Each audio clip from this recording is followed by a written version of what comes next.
अहबाब, ये नक्शा आपके सामने नज़र आ रहा है। ये फ़लस्तीन का नक्शा है और ये चूँकि हाथ से बनाया है, इसलिए हो सकता है कि कुछ फ़रोगुज़ाश्ते नज़र आएँ, लेकिन कोशिश की है कि हर इलाक़े को उसकी जोग्राफ़ियाई हैसियत के मुताबिक रखा जाए। नक्शा समझने से पहले ये जानना ज़रूरी है कि फ़लस्तीन का शिमाली तरफ कौन सा है और जनूबी या मशरिक़ी या मगरिबी तरफ कौन सा है। यहाँ ऊपर आपको शिमाल लिखा हुआ नज़र आता है। इसका मतलब ये हुआ कि ये फ़लस्तीन की शमाली समत है और ये नीचे की तरफ जनूबी समत है, उस तरफ मशरिक़ी समत है और ये मगरिबी समत है।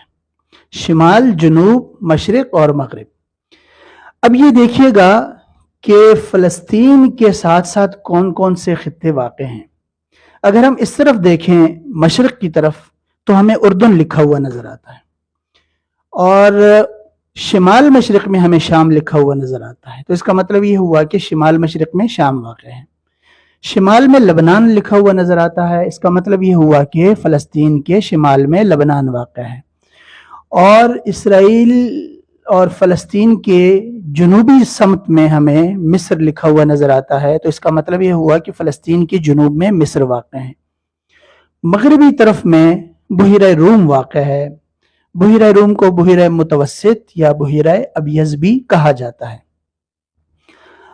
अब हम आते हैं फ़लस्तीन के अंदरूनी जोग्राफिये की तरफ। यहाँ हमें 3 टुकड़े नज़र आते हैं, तिल अबीब, मगरबी किनारा, गज़ा। यहाँ बताना ज़रूरी है कि ये सारा खित्ता फ़लस्तीनियों का है। 1947 से पहले यहाँ हमें थोड़े से यहूदी आबाद नज़र आते हैं और यहाँ यहूदियों की कुछ बस्तियाँ थीं और यहाँ बीच में भी यहूदियों की कुछ आबादी थी, लेकिन ये सारे का सारा इलाका फ़लस्तीनियों के पास था, मगरबी किनारा हो या गज़ा हो या बीच का इलाका हो।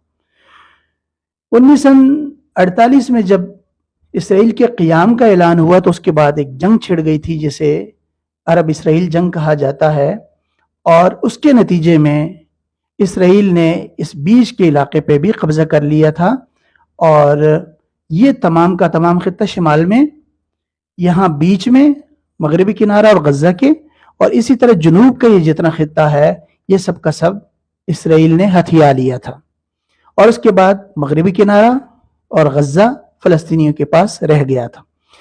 आगे बढ़ने से पहले ये समझना ज़रूरी है कि इस खित्ते को मगरबी किनारा क्यों कहा जाता है। ये तो अगर हम देखें तो मशरिक़ में वाक़या है, फ़लस्तीन के मशरिक़ में, उसके बावजूद इसे मगरबी किनारा कहा जाता है। तो ये जानना ज़रूरी है कि यहाँ एक दरिया बहता है बिल्कुल सरहद पे, जो शाम की और लबनान की सरहदों के साथ साथ सफ़र करता हुआ जनूब की तरफ आता है और यहाँ बुहिरा मुर्दार में आके शामिल हो जाता है। अब उस दरिया के मशरिक़ में चूँकि उर्दन वाक़या है, मगरिब में फ़लस्तीन का ये इलाका वाक़या है, इसलिए इसे मगरबी किनारा कहा जाता है। इस वजह से नहीं कि ये इसराइल या फ़लस्तीन के इस तरफ वाक़ है, बल्कि दरिया के मगरबी समत में वाक़ है। 1948 की जंग की हम बात की तो उस जंग के नतीजे में बहुत सारा इलाका इसराइल के कब्ज़े में चला गया था। मगरबी इलाके पे उर्दन का कब्ज़ा हुआ था और जनूब में गज़ा पे मिस्र का कब्ज़ा हुआ था। उसके बाद एक जंग हुई थी 1967 की जंग, और उसके नतीजे में गज़ा भी इसराइल के कब्ज़े में वापस चला गया था और इसी तरह मगरबी किनारे पे भी इसराइल का कब्ज़ा हुआ था। 1948 की जंग के नतीजे में यह मुआहिदा हुआ था कि मगरबी किनारा उर्दन के पास रहेगा और अल-कुद्स शहर को, जिसे यरूशलेम कहा जाता है, लेकिन हम यरूशलेम के बजाय इसे अल-कुद्स ही कहेंगे, यही अच्छा लगता है। अल-कुद्स का वो खित्ता जिसमें मस्जिद अक्सा वाक़या है वो उर्दन के पास थी और इसका जो मगरबी हिस्सा है वो इसराइल के पास चला गया था। लेकिन 1967 में चूंकि उर्दन ने भी इस तरफ से हमला किया था तो इसराइल ने इस सारे के सारे हिस्से पे कब्ज़ा जमा लिया था और अल-कुद्स सारे का सारा उसके कब्ज़े में चला गया था। لیکن چونکہ معاہدے میں یہ بات شامل تھی کہ مغربی کنارے پہ اردن کا قبضہ ہوگا، اس لیے اردن اس وقت بھی قانوناً القدس شہر کا مالک ہے، اور القدس میں جو ہم سب کے دلوں کی دھڑکن مسجد اقصی واقع ہے، اس کا انتظام اس وقت بھی اردن کے پاس۔ آگے بڑھتے ہیں۔ یہ غزہ، یہ مغربی کنارہ اور یہ تل ابیب۔ مغربی کنارے کے کچھ مشہور ترین شہر ہیں، اگر ہم ان کو جان لیں تو بہتر ہوگا۔ یہاں جنوب میں الخلیل، بیت اللحم اور رام اللہ جیسے علاقے واقع ہیں، اور شمال میں نابلس جیسا شہر واقع ہے، اور ہم جب بھی تذکرہ سنیں تو ہمیں یہ سننے کو ملتے ہیں، اور یہ نام ہمارے پڑھنے میں بھی بہت آتے ہیں۔ یہ بیچ میں القدس ہے، اس کو بالکل مغربی کنارہ اور اسرائیل کے بارڈر پہ اس لیے دکھایا ہے کیونکہ قانوناً یہ تقسیم ہوا تھا اردن اور اسرائیل کے بیچ۔ یہ تل ابیب نظر آ رہا ہے۔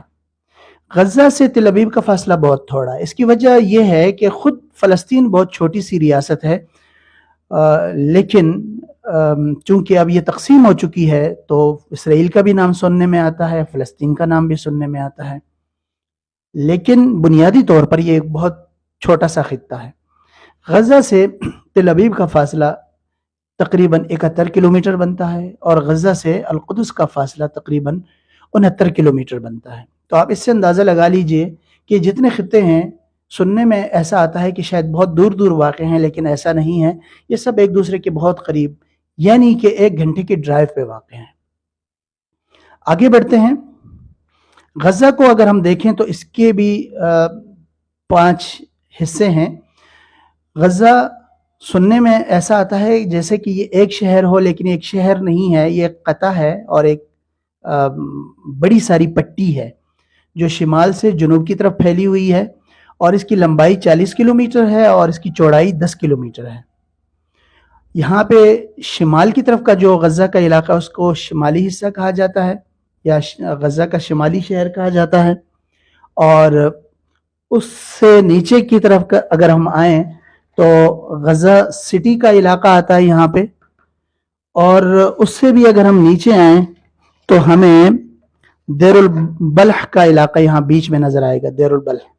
دیر البلح اگر ہم نیچے آئیں یہاں پہ تو خان یونس کا علاقہ اور یہاں رفح کا علاقہ آتا ہے۔ اس میں آبادی بہت زیادہ ہے، یعنی دنیا کے چند گنجان ترین خطوں میں سے غزہ بھی ایک ہے۔ اس کی وجہ یہ ہے کہ جب 1948 کی جنگ ہوئی تھی تو فلسطینیوں کی بہت ساری تعداد ہجرت کر کے اردن چلی گئی تھی، کچھ حصہ لبنان چلا گیا تھا، اور بہت بڑی تعداد مصر میں منتقل ہوئی تھی، اور ایک بہت بڑی تعداد غزہ منتقل ہوئی تھی۔ اس لیے غزہ میں جگہ جگہ مہاجرین کے کیمپ نظر آتے ہیں۔ تو بہر کیف یہ مغربی کنارہ ہوا، یہ تل ابیب ہوا جو بالکل بحیرہ روم کے ساحل پہ واقع ہے، غزہ بھی بحیرہ روم کے ساحل پہ واقع ہے۔ اس طرف یہ سمندری حصہ ہے، یہ بھی اسرائیل کے قبضے میں ہے۔ تو اس کا مطلب یہ ہوا کہ غزہ کے 3 اطراف میں اسرائیل ہے، سمندر کی طرف سے، شمال کی طرف سے، مشرق کی طرف سے، اور جنوب میں البتہ مصر واقع ہے، مصر کا صحرائے سینا واقع ہے۔ تو اس لیے کہا جاتا ہے کہ غزہ بظاہر فلسطین کا حصہ ہے، لیکن در حقیقت یہ دنیا کی سب سے بڑی جیل ہے، جہاں پہ 23 لاکھ قیدی بستے ہیں۔ تو میرے خیال میں اس مختصر سی ویڈیو سے ہمیں یہ اندازہ ہوا ہوگا کہ غزہ فلسطین کے کس خطے میں واقع ہے، اس کے شمال میں کون کون سے خطے ہیں، اور مغربی کنارہ کہاں واقع ہے، مغربی کنارے کے مشہور ترین شہر کون کون سے ہیں، اور غزہ سے مغربی کنارے کا فاصلہ کتنا ہے، اردن کہاں واقع ہے، مصر کہاں ہے، لبنان کہاں ہے، اور شام کہاں ہے۔